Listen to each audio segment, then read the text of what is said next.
Hi, my name is Frances Harris. I'm a teacher and DJ. I graduated from Sacramento High School and went on to UCLA to get my bachelor's in English and then Long Island University to get my master's in special education.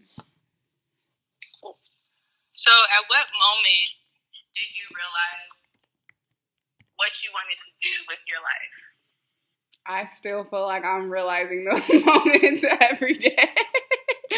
So, in the decision to even in the decision to do what you majored in at UCLA, or even the decision to get your master's in special education, what made you want to do those things? Okay, so yeah, it's funny, like, the reason that I ended up becoming an English major, although I'm a math teacher now, and hold on a second. Okay, sorry. They really use their walkie at this school. Like, they be like, 10-4. Hey, teaching never stops. It really doesn't.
With that being said, like, what is somebody that motivates you in those weak moments, especially in being a woman, being an emotional being, wanting love and affection, but to still continue to thrive and keep going? You know, like in a year, I'll probably have a whole different answer. But today, I've been actually meditating a lot. And I used to meditate in college, like, I don't know how or where, but it got really popular amongst like my friends and my group. And then for some reason, I got away from it. And lately, I've been listening to this woman named Abraham Hicks. Her real name is Esther Hicks, but her, like, basically, she turns into like a spiritual being after she, like, does this, like, breathing thing for like 17 seconds. And then she's, like, kind of like named her own spiritual being Abraham. And I like can listen to her nonstop all day on YouTube, like just over and over and over and over and over and over.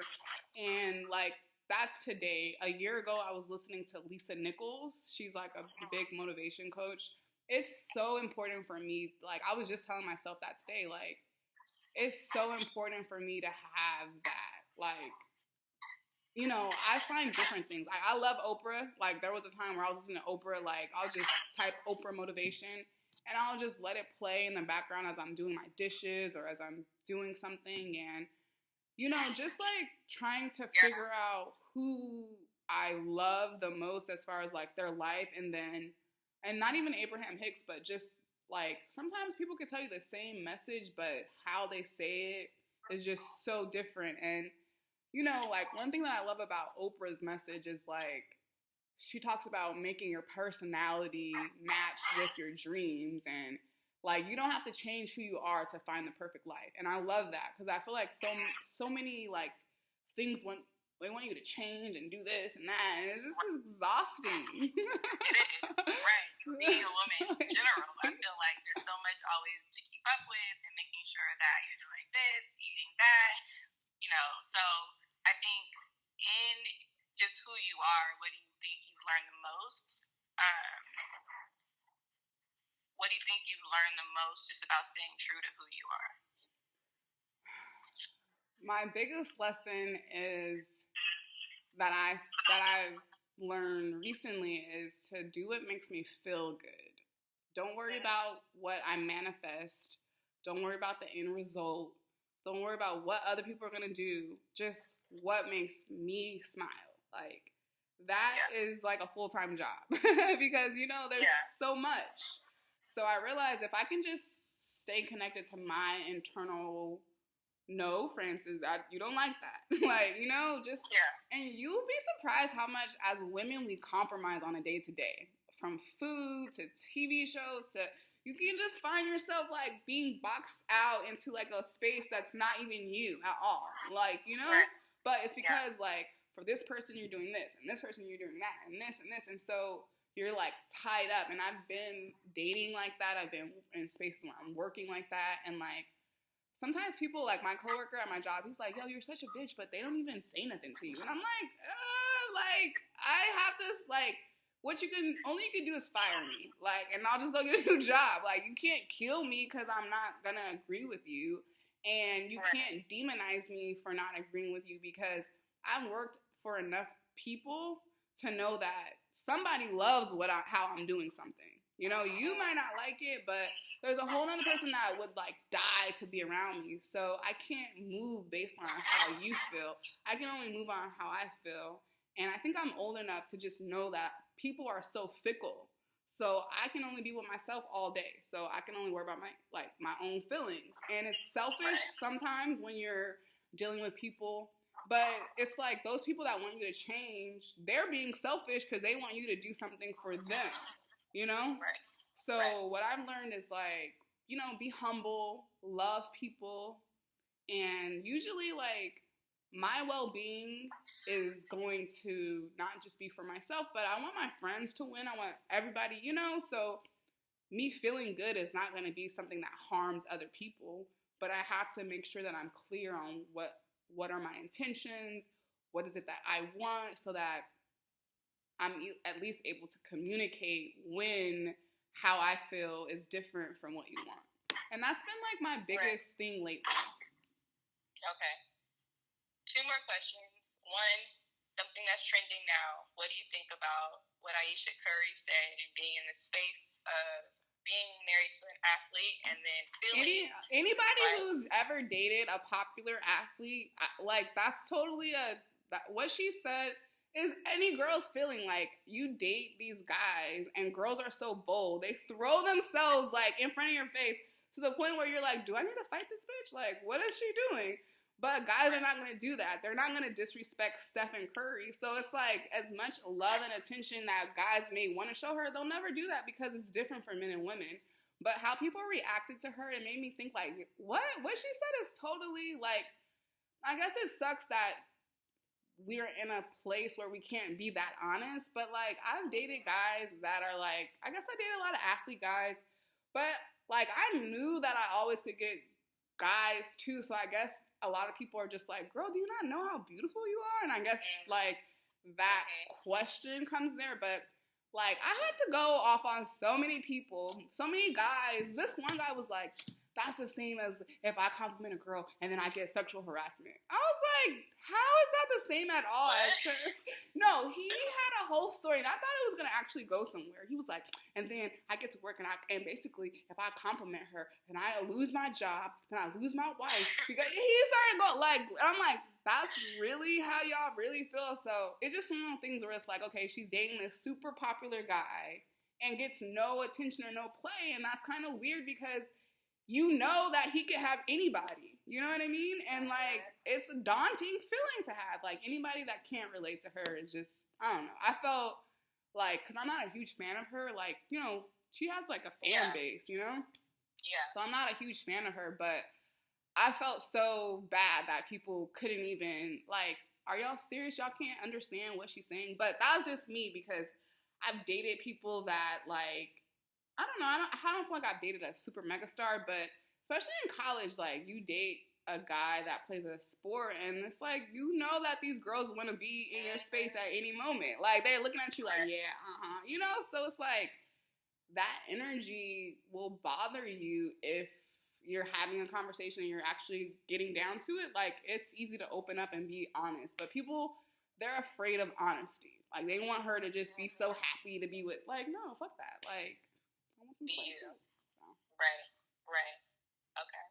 That's my that's my take on it. But I know everyone's different, so I'll play like no big deal to me. Like, I'm not a young DJ, so I don't care about proving myself. Like, when I was younger, because it's all guys mostly. Like, and then there would be like that one girl, and then it's like the judgment of her is on you as well. So it's just like, you know, but nowadays, because I'm just so older in it, I don't even think about it. But the other day, they were just like, are you going to play? Are you going to play? They were doing that. I'm like, oh, okay, cool. Like, sure, I'll pay. Well, I'll play. Like, I already got paid. So I went to set up, and my computer didn't connect to, like, this one system, so I had to go to the other system. But again, like, I was already paid, so I did not care about that. Like, it was one of those things where it was like, it was a small event. It was someone else's a gig that they passed on to me. Like, I didn't care.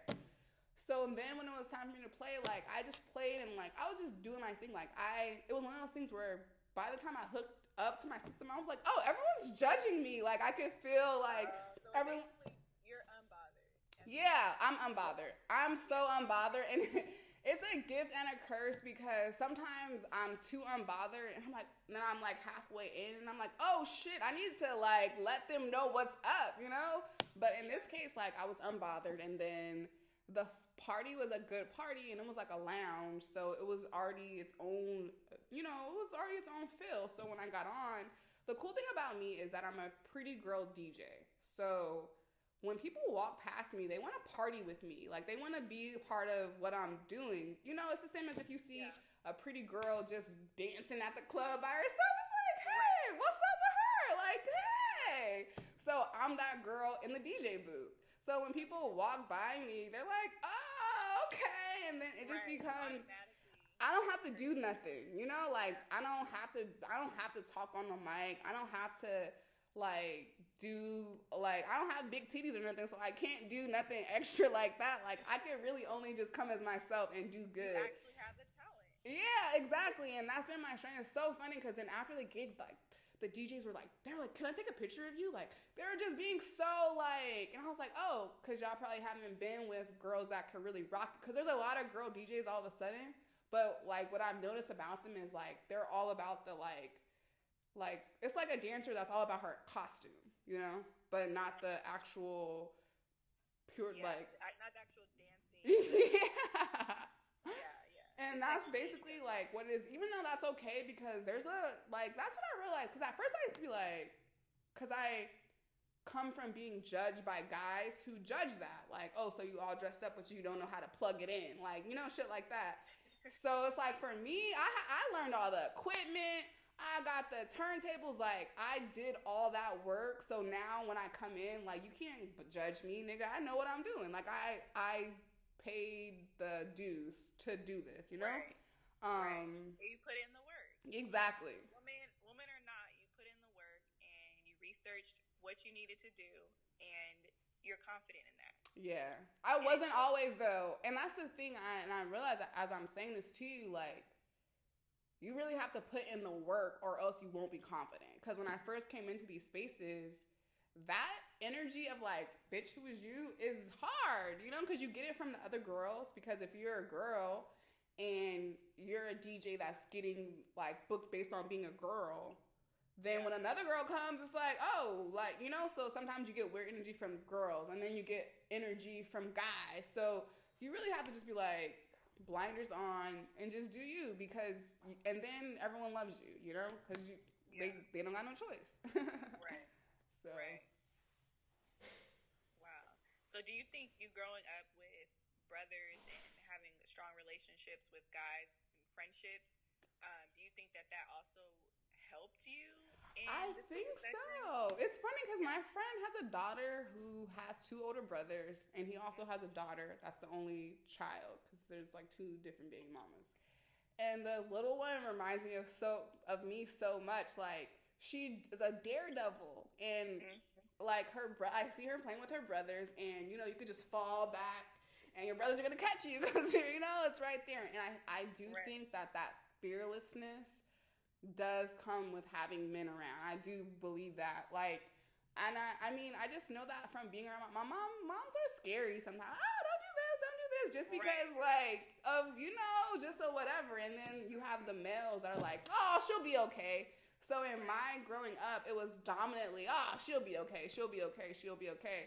And I do think that it made me fearless and it made me not afraid to be with only men. Like, I'm not like sometimes it's weird because it's like I'm not trying to be that girl, but then I realize I'm not that girl, so I don't have to worry about not being her. Like you know what I mean? Like I don't have to like I'm gonna be as sexy as I want, and you're still not gonna have a chance with me. Like it doesn't matter. Like I'm still who I am. It doesn't. Nothing that you do is gonna affect me. And yeah, I think having brothers really did help, just in how I always viewed men. You know, I used to hear my brothers. They're 10 years older than me, so my whole life I'm hearing them talk about girls, like, you know, they all come to the house after the party. So I'm hearing all these things before I walk into it. So I'm pretty sure that had a big influence on me.